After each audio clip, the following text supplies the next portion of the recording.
လာပါဘာသတင်း channel ကနေပြန်လဲကြိုဆိုလိုက်ပါတယ်ကဲပရိသတ်ကြီးကမ္ဘာနိုင်ငံရေးဇက်ခုံပေါ်မှာအမေရိကန်သမ္မတကြီးဒေါ်နယ်ထရန့်ရဲ့လှုပ်ရှားမှုတွေကတကယ်အယူရှင်ကားကြီးတကားလို့ပြန်လဲတောက်ဝင်လှုပ်ရှားလာပါပြီဒီခါမှာတော့ဇက်လန်ကပူပြီးတင်းပါကြီးပူပြီးရင်ကုန်စရာကောင်းနေပါတယ်ပထမဆုံးခန့်ခါတာမှာတော့သမ္မတကြီးထရန့်ကသူ့ရဲ့ Truth Social လူမှုကွန်ရက်ကနေတစ်စစ်အီရန်ကိုဓာတ်ရိုက်တတိပေးလိုက်တာပါ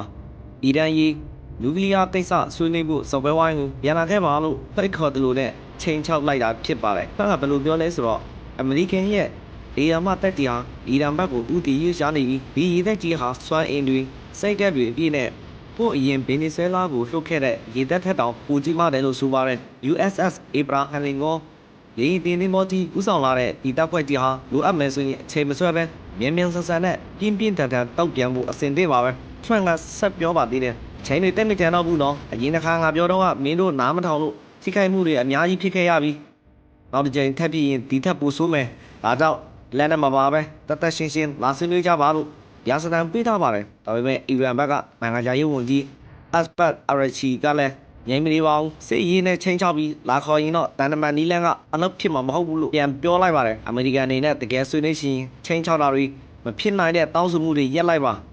ဖိအားပေးနေတဲ့ကြားကဆွေးနွေးပွဲကိုလာမှာမဟုတ်ဘူးလို့အီရန်ဘက်ကပြက်ပြက်တသားတုံ့ပြန်ထားပါတယ်ဇက်လန်ကဒီမှာတင်ပူရှုပ်ထွေးသွားပါတယ်ပြီးခဲ့တဲ့နှစ်ဇွန်လတုန်းကအစ္စရေးစစ်ပွဲမှာအမေရိကန်ကဝင်ကူညီပြီးအီရန်နဲ့နျူကလ িয়ার စခန်းတွေကိုပြစ်မှတ်ထားခဲ့မှုတို့အီရန်ပြည်သူဆန္ဒပြပွဲကိုအစိုးရကနှိမ်နေတဲ့ကိစ္စနဲ့ပတ်သက်ပြီးလဲဖန့်ကအီရန်ကိုတိုက်ခိုက်မယ်လို့ချိန်ချောက်ပူပါတယ်ဒါပေမဲ့လက်ရှိမှာတော့တစ်ဖက်စလုံးကတန်တမန်နီလန်းကိုခွေရပေးချင်ပုံရတာမို့စစ်မီးကချက်ချင်းကြီးတောက်လောင်လာမဲ့ပုံတော့မပေါ်သေးပါဘူး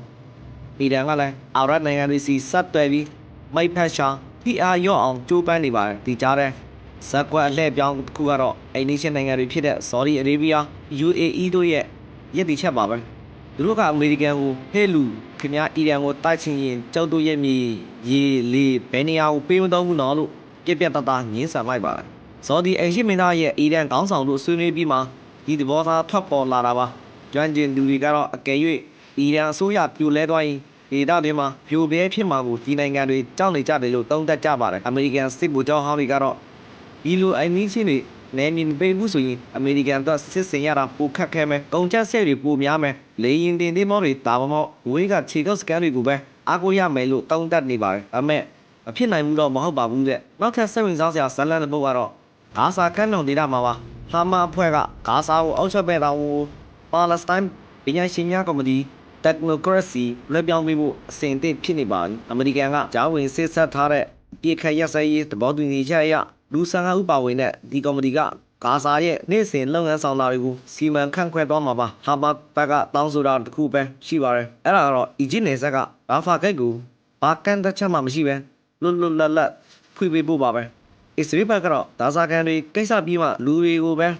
ပေးဖြတ်မယ်လို့ဆိုထားပေမဲ့ဒီကော်မတီကတော့လွတ်လပ်စွာဝင်ထွက်သွားလာခွင့်ရဖို့အဓိကကြိုးပမ်းသွားမှာဖြစ်ပါတယ်